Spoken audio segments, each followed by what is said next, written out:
ఈరోజు నేను లైవ్ రావడానికి ముఖ్య ఉద్దేశం ఏంటంటే, మన సింగనమల నియోజకవర్గంలో నీళ్ళు తెచ్చుకోవాలంటే ప్రతిసారి ఫైట్ అవుతుంది. మనకి ఆయకట్టు ఉంది, వాటా ఉంది, అయినప్పుడు కూడా ప్రతిసారి ఫైట్ అవుతుంది. 2019-20లో కూడా ఇదే పరిస్థితి. ఎంపీఆర్ డ్యామ్కి నీళ్ళు వచ్చినా కానీ ఆ నీళ్లు మేము ఎలా తెచ్చుకోవాలి, ఇవన్నీ కూడా ప్రతిసారి ఫైట్ అవుతూనే ఉంది. మేము ఎన్నిసార్లు ఇరిగేషన్ డిపార్ట్మెంట్ వాళ్ళని అడిగినప్పటికీ కూడా వాళ్ళు చెప్పే రీజన్స్ వింటే నాకు నిజంగానే చాలా ఆశ్చర్యం వేస్తూ ఉంది. ఇంత అంటే ఒక నియోజకవర్గానికి రైట్ రాయల్గా నీళ్ళు తెచ్చుకోవడం అనేది ఇంత కష్టమా? సో మన కాన్స్టిట్యున్సీకి, మన సింగనమల నియోజకవర్గానికి ఆయకట్టు ఉండి ఎందుకు నీళ్లు ఇంత కష్టమవుతుంది ఏంటి అని చెప్పి ఎన్నిసార్లు మనం అడిగినా కానీ వాళ్ళు చెప్పే రీజన్స్ చాలా వియర్డ్ రీజన్స్. నాకు నిజంగానే ఆశ్చర్యం అయిపోయింది. ఇంకా నేను వెక్స్ అయిపోయాను. ఎందుకంటే 2019-20లో కూడా నేను చాలా కష్టపడ్డాను నీళ్ళ కోసం. సీఎం ఆఫీస్కి వెళ్లాల్సి వచ్చింది. ఇక్కడంతా ఆపడానికి ట్రై చేశారు. అక్కడి నుంచి సీఎం ఆఫీస్ నుంచి నీలా అన్న, ధనుంజయ రెడ్డి అన్న, మళ్ళా మన ఈఎన్సీ చీఫ్ మన నారాయణ రెడ్డి అన్న, వీళ్ళందరూ కూడా ఈరోజు మనకి హెల్ప్ చేయబట్టి 2019-20లో మనకి వాటర్ రాగలిగింది. సో 2 years మేము సీఎం ఆఫీస్కి వెళ్తే తప్ప నీళ్ళు వచ్చే పరిస్థితి లేకుండా అయిపోయింది. ఇంకా ఐఏబీ మీటింగ్స్ ఉన్నది ఎందుకు? సో ఎనీవే, ఐఏబీ మీటింగ్స్లో ఏవైతే తీర్మానం చేస్తున్నారో దాన్ని ఎవ్వరు ఫాలో అవ్వరు, బ్రీచ్ చేస్తూ ఉంటారు అక్కడ ఇక్కడ అంతా. సో ఓవరాల్గా ఏంటంటే, మనకి హక్కు ఉన్నప్పటికీ నీళ్ళ కోసం ప్రతిసారి ఫైట్ అవుతుంది. ఈ ఫైట్ని అసలు అంటే భరించలేని విధంగా ఫైట్ అవుతుంది. అసలు ఇంత ఎందుకు కష్టం అవుతుంది సింగనమల నియోజకవర్గానికి నీళ్ళు తెచ్చుకోవడానికి అంటే, అసలు ఆశ్చర్యకరమైన ఏం చెప్తున్నారంటే, ఇంతవరకు సింగనమల నియోజకవర్గంలో ఉన్న దాన్ని పాలించిన ఎమ్మెల్యేస్ 5 ఏళ్లలో ఒక్కసారి కంటి తుడుపుగా కొన్ని నీళ్ళు ఇచ్చి వదిలేస్తారు. అదే పెద్ద గొప్ప నియోజకవర్గానికి. అంతేగాని ప్రతి సంవత్సరం 5 ఏళ్ళు నీళ్లు తీసుకురావడం కానీ, 5 ఏళ్ళు నీళ్ళ కోసం ఫైట్ చేయడం కానీ ఇంతవరకు జరగలేదు. ఫ్లడ్ వచ్చినప్పుడు అంటే మనకి 22, 21, 22 ఈ 2 yearsలో మనకి ఫ్లడ్ వచ్చింది ఇది కదా.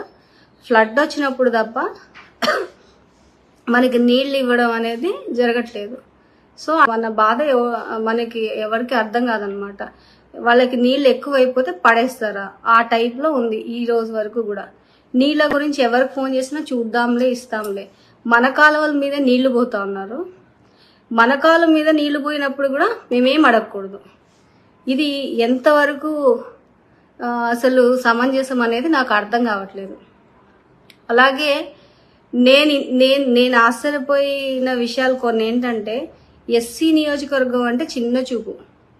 అసలు ఎస్సీ నియోజకవర్గంలో అన్ని కులాల వాళ్ళు ఉంటారు. అన్ని కులాల వాళ్ళు ఉన్నప్పుడు ఎస్సీ నియోజకవర్గంలో చిన్న చూపు ఎట్లా ఉంటుంది? ఒక్క కులానికేనా, ఒక్క వర్గానికేనా నువ్వు చూసేది? అన్ని నియోజకవర్గంలో అన్ని కులాల వాళ్ళు కలిసి వస్తేనే ఈరోజు మనం గెలిచి పవర్లో ఉన్నాము. సో ఎస్సీ నియోజకవర్గం అంటే నీళ్ళు ఇవ్వక్కర్లేదు అని అసలు ఎలా మీరు అనగలరు? అసలు ఎలా మీరు డెసిషన్ తీసుకోగలరు? మీ ఇష్టం వచ్చినట్టు మీరు డెసిషన్స్ తీసుకో. ఈరోజు హెచ్ఎల్సీ వాటరు మంచినీళ్ళకి తిప్పామంటారు, హెచ్ఎన్ఎస్ఎస్ వాటరు మంచినీళ్ళకి తిప్పామంటారు, మనకు మాత్రం ఇవ్వరంట. ఇది ఎంతవరకు న్యాయము? అంటే మనం ఎన్ని ఇయర్స్ మనము ఇలా ఫైట్ చేస్తూ పోవాలి నీళ్ళ కోసము? రైట్ రాయల్గా వచ్చే నీళ్లు ఎన్ని ఇయర్స్ మనం ఫైట్ చేసుకుంటూ వెళ్ళాలి? నాకు నిజంగానే కొద్దిగా అంటే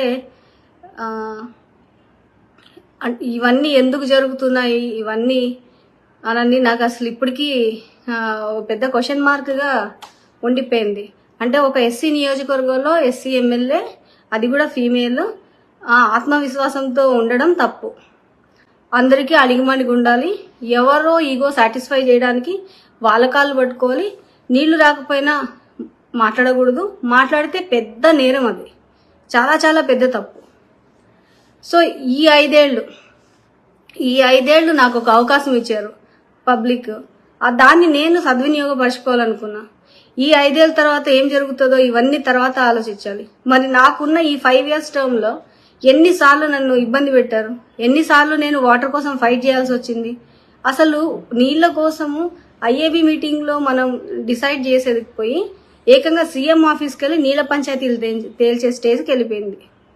సో ఈ రోజు ఏమంటే 5 ఏళ్లలో ఒక్కసారి ఇస్తే చాలు కంటి తుడుపుగా. ఇంతవరకు ఏ ఎమ్మెల్యే ఇలా ఫైట్ చేయలేదు, మినిస్టర్లు కూడా సింగనమల నియోజకవర్గం ఫైట్ చేయలేదు.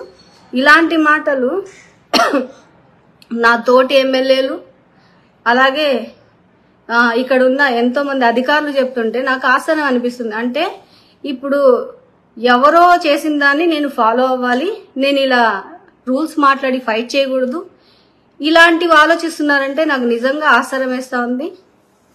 ఇలాంటి విచిత్రమైన ధోరణి అసలు ఎందుకు వచ్చిందా ఏమో నాకు ఇప్పటికీ కూడా అర్థం కావట్లేదు మరి.